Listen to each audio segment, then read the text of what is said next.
अस्सलाम वालेकुम स्टूडेंट्स। आज हम इंग्लिश के unit number 6 the kites vision and Pakistan की ग्रामर को करेंगे। तो ग्रामर में सबसे पहले हम जो सीखेंगे वो है हमारे एडवर्ब्स। तो सबसे पहले एडवर्ब्स की डेफिनेशन देख लेते हैं कि एडवर्ब्स क्या होते हैं, फिर एग्जांपल्स के साथ हम इसको करेंगे तो बहुत अच्छे से आपको समझ आएगी। सबसे पहले एडवर्ब्स की डेफिनेशन है a word that modifies the meaning of a verb an adjective और another adverb is called an adverb. यानी एक ऐसा लफ्ज़ जो कि हमें किसी वर्ब या किसी एडजेक्टिव इसमें से या किसी दूसरे एडवर्ब के मीनिंग के बारे में मॉडिफाई करे, वो हमारा एडवर्ब कहलाता है। Adverbs usually come in the following positions in a sentence. यानी किसी भी जुमले में जो एडवर्ब्स हैं वो दर्ज झैल हालत में होते हैं। सबसे पहले इसकी एग्जांपल देख लेते हैं। इसकी एग्जांपल है शी वॉज सिंगिंग ब्यूटिफुली। अब सबसे पहले सेंटेंस में हमने देखना है कि हमारा वर्ब क्या है। एज यू नो दैट के वर्ब हमारा verb it's an action that takes place. यानी सिंगिंग यानी यहाँ पे वो गाना गा रही थी, ठीक है।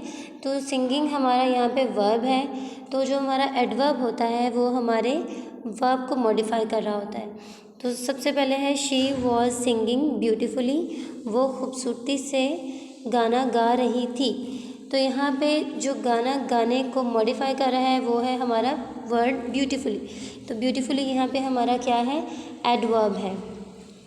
उसके बाद देखते हैं कि वर्ब जो है वो हमें एडवर्ब जो है वो हमें किसी भी वर्ब के बारे में मालूमात देता है, किसी भी एडजेक्टिव के बारे में मालूमात देता है।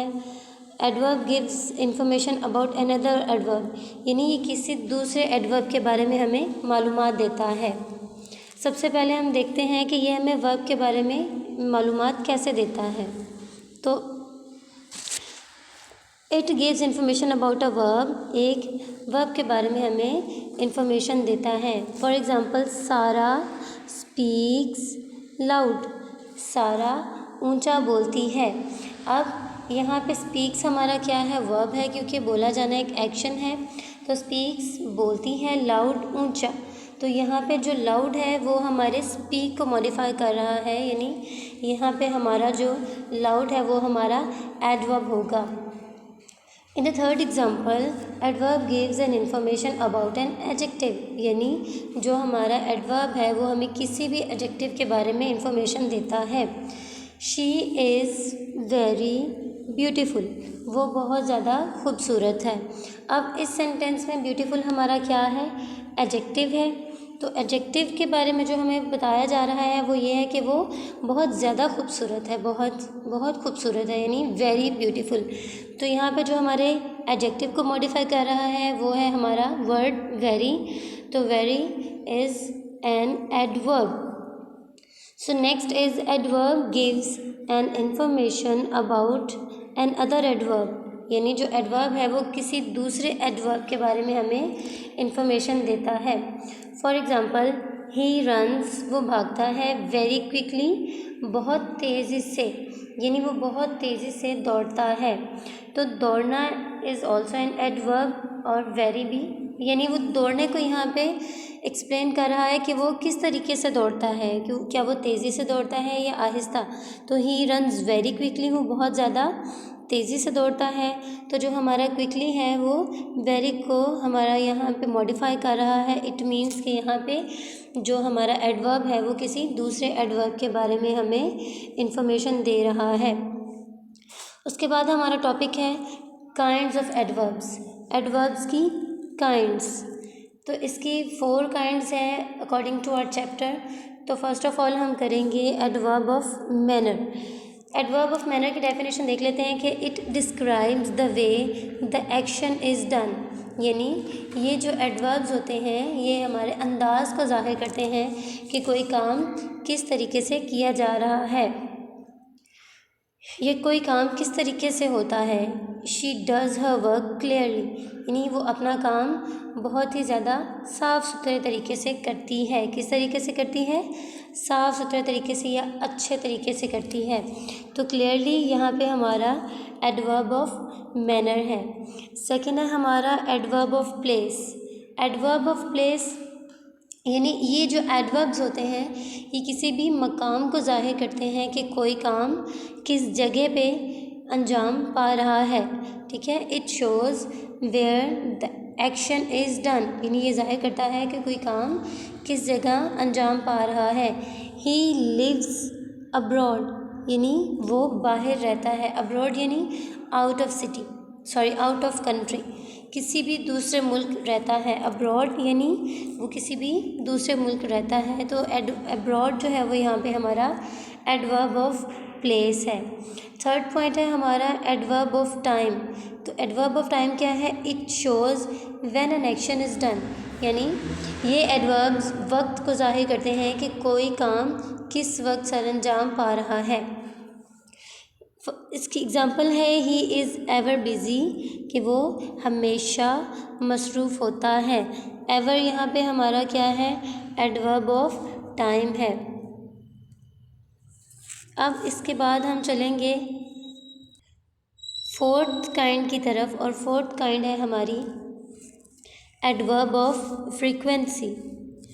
Adverb of frequency. Adverb of frequency यानी it shows how often an action is done, यानी ये एडवर्ब्स इस बात को ज़ाहिर करते हैं कि कोई काम कितने तवातर से किया जा रहा है, यानी मुसलसल किया जा रहा है या नहीं किया जा रहा। ही टेक्स एक्सरसाइज रेगुलरली, वो बाकायदगी से वर्जिश करता है। तो यहाँ पे रेगुलरली हमारा क्या है? Adverb of frequency. Fifth point है हमारा adverb of degree. Adverb of degree, it shows the intensity और पावर ऑफ एन एक्शन, यानी ये एडवर्ब्स किसी काम की शिद्दत को ज़ाहिर करते हैं, यानी कि कोई काम किस दर्जे में सरअंजाम पा रहा है। तो इसकी एग्ज़ाम्पल है ही कम्प्लीटली अग्रीज़ विद यू, कि वो मुकम्मल तौर पर तुम्हारे साथ मुत्तफ़िक है। तो यहाँ पे हमारा कम्प्लीटली जो है वो एडवर्ब ऑफ डिग्री है। कम्प्लीटली हमारा यहाँ पे क्या है? Adverb of degree. I hope कि आपको adverbs and kinds of adverbs की समझ आ गई है। नेक्स्ट हमारा जो टॉपिक है वो है इन्फिनिटिव्स। इन्फिनिटिव्स क्या होते हैं? Infinitives basically the base form of the verb called infinitives, यानी जो हमारी base form of the verb होती है। Base form of the verb basically first form of verb को base form of the verb कहा जाता है। ठीक है, यानी the base form of the verb called infinitives, जो वर्ब की बेस फॉर्म होती है उसको हम क्या कहते हैं? इन्फिनिटिव्स कहलाते हैं। तो infinitives the verbs without S, E S, I E S, E D and D, यानी ऐसे वर्ब्स जो कि S, E S, I E S, E D और डी के बगैर इस्तेमाल हों। For example use of to before the first form of verb called infinitives, यानी सेंटेंस के अंदर first form of the verb यानी कि बेस फॉर्म से पहले टू के इस्तेमाल को इन्फिनिटिव्स कहते हैं। दोबारा से सुनिए, use of to before the first form of verb called infinitives, यानी जो हमारी बेस फॉर्म यानी first form of the verb होती है उससे पहले टू के इस्तेमाल को इन्फिनिटिव्स कहते हैं। तो बाज़ औक़ात जो हमारे इन्फिनिटिव्स हैं वो टू के बगैर भी इस्तेमाल होते हैं। फॉर एग्ज़ाम्पल यानी S, E S, I E S, E D और डी के बगैर जो वर्ब्स होते हैं वो हमारे इन्फिनिटिव्स कहलाते हैं। इसकी एग्ज़ाम्पल है you are free to go to your mosque. तो यहाँ पे हमारा इन्फिनिटिव्स है टू गो। यहाँ पे हमारा जो इन्फिनिटिव्स है वो क्या है? To go. टू गो हमारा क्या है? Infinitive. I also told you that कि we use infinitives without to. So here is an example without to is he made people work. बाज़ दफ़ा इन्फिनिटिव्स जो हैं वो टू के बगैर भी इस्तेमाल होते हैं और इन्फिनिटिव्स टू के साथ भी इस्तेमाल होते हैं। ठीक है, नेक्स्ट हमारा जो टॉपिक है वो है जेरंड्स। जेरंड्स जेरेंड्स की डेफिनेशन देख लेते हैं।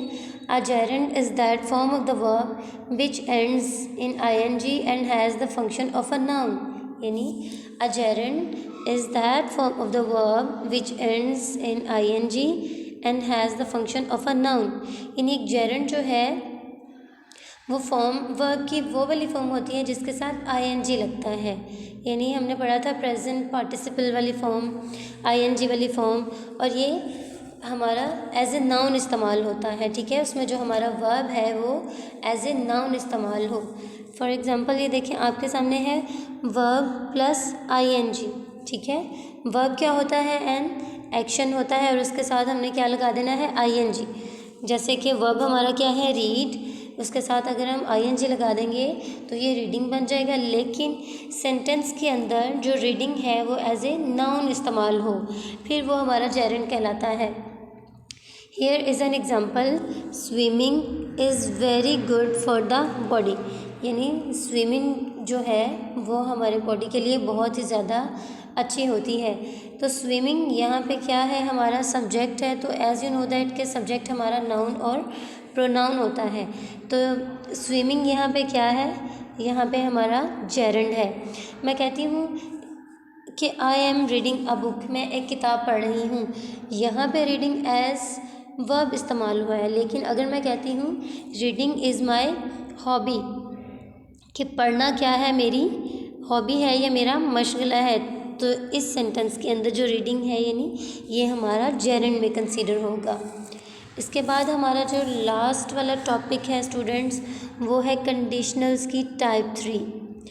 कंडीशनल्स की टाइप 3 हम करेंगे तो सबसे पहले कंडीशनल्स की टाइप 3 की डेफिनेशन है, conditionals of this type say that something did not happen because a certain condition was not fulfilled। ठीक है, इस कंडीशन को हम अनफुल्ड कंडीशन भी कहते हैं, अनफुलफिल्ड कंडीशन भी कहते हैं। यानी ये एक ऐसा जुमला होता है जिसके अंदर लफ्ज़ इफ़ का इस्तेमाल जुमले के एक हिस्से में आता है, जबकि जुमले के दूसरे हिस्से में लफ्ज़ इफ़ का इस्तेमाल नहीं किया जाता। ठीक है, तो here we have the formula of conditionals type 3। Here we have 2 clauses. First clause है इफ़ क्लॉज एंड सेकेंड है मेन क्लॉज। तो जो इफ़ क्लॉज का फॉर्मूला है सबसे पहले हम वो देख लेते हैं कि इसमें इफ़ के साथ हमारा पास्ट परफेक्ट टेंस इस्तेमाल होता है, यानी हैड के साथ हम third form of the verb use करते हैं। और उसके बाद है हमारी मेन क्लॉज, जिसमें हमारा सब्जेक्ट होता है, उसके साथ हम वुड हैव का इस्तेमाल करते हैं, देन हमारा वर्ब की थर्ड फॉर्म इस्तेमाल होती है। तो हम यहाँ पे थोड़ी सी इसकी एग्जांपल्स देख लेते हैं, तो एग्जांपल्स के साथ आपको बहुत अच्छे से समझ आएगी। यानी अगर कोई इसमें शर्त मौजूद होती है कि अगर ऐसा किया होता तो ऐसा हो चुका होता। फॉर एग्ज़ाम्पल मैं कहती हूँ कि इफ़ इट हैड रेन्ड, अगर बारिश हो चुकी होती। इसमें हमारे 2 पार्ट्स हैं इस सेंटेंस के अंदर, एज़ यू नो आपके सामने है इफ़ इट हैड रेन्ड, और सेकेंड वाला जो पार्ट है you would have gotten wet. यानी एक हमारा जो पार्ट है उसमें इफ़ का इस्तेमाल है और दूसरे वाले पार्ट में इफ़ का इस्तेमाल नहीं है। मैं कहती हूँ इफ़ इट हैड रेन्ड के अगर बारिश हो चुकी होती, you would have gotten wet, तो तुम भीग चुके होते। देखें according to our formula, first if clause में हमने क्या यूज़ किया? इफ़, उसके बाद हमारा हैड है और रेन्ड यानी हमारी पास्ट पार्टिसिपल फॉर्म हमने यहाँ पे इस्तेमाल की। एंड जो हमारे सेकंड वाला पार्ट है यू सब्जेक्ट है, उसके बाद वुड हैव आएगा, वर्ब की थर्ड फॉर्म गॉटन, उसके बाद wet. If it had rained you would have gotten wet. If I had studied harder, अगर मैं बहुत ज़्यादा मेहनत कर चुकी होती, I would have passed the exam, तो मैं इम्तिहान पास कर चुकी होती।